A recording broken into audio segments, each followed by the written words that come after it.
Sveiki, tamstos. Senokai nebuvau ryšys su jumis, turiu šiek tiek projektų, kelis. Labiausiai dabar laisvalaikis ant ebėjaus išeina. Prekiauju šiek tiek.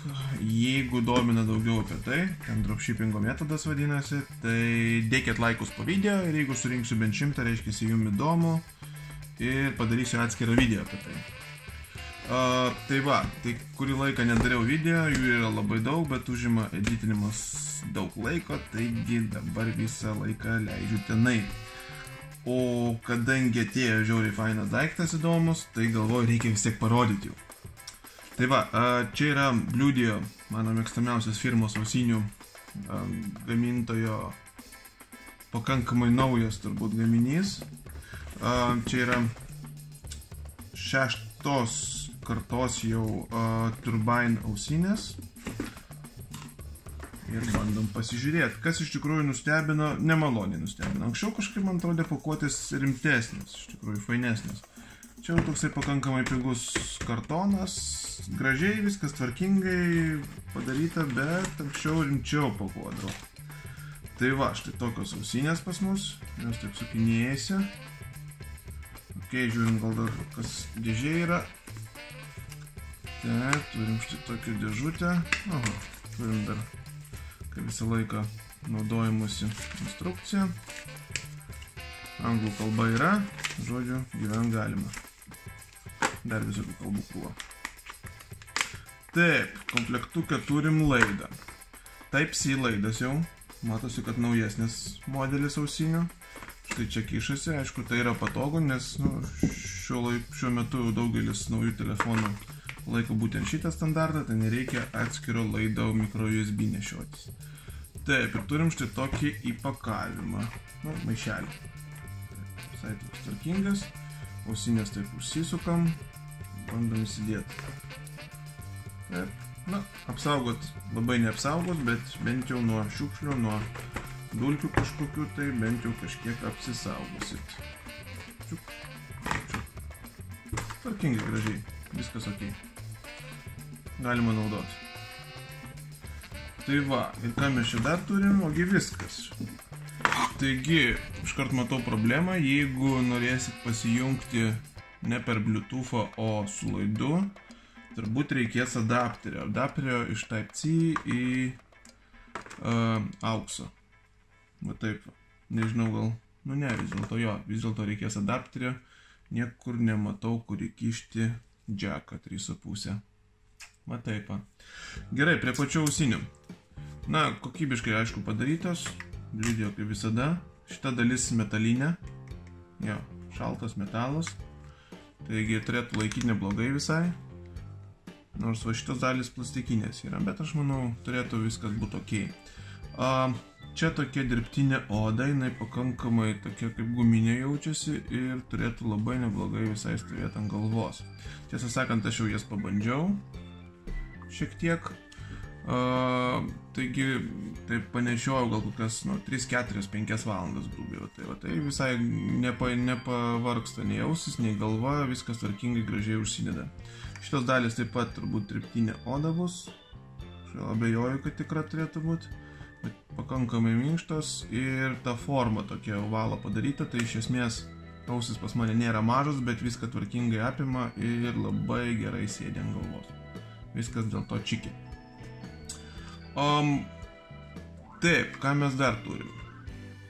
Taip. Čia daugiau nieko nėra. Turim mikrofono vietą.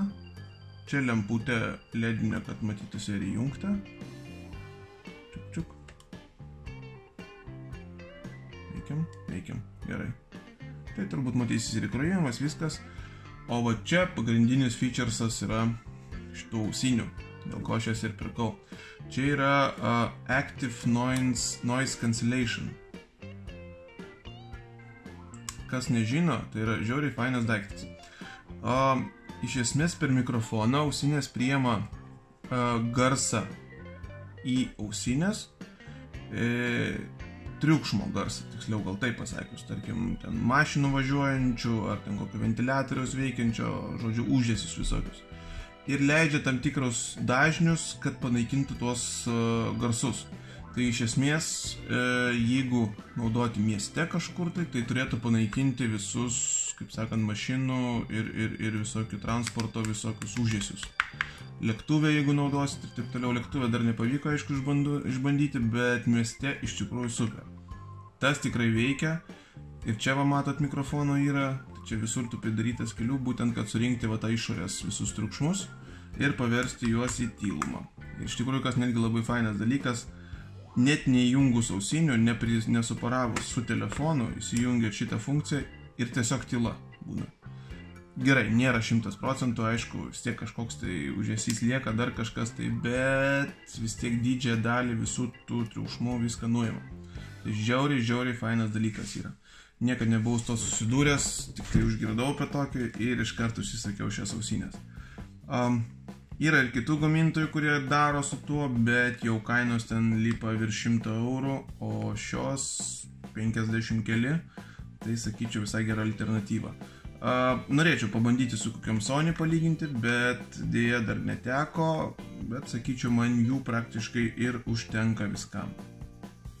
Dėl garso kokybės rašo, kad čia yra didesnis driveris ir taip toliau.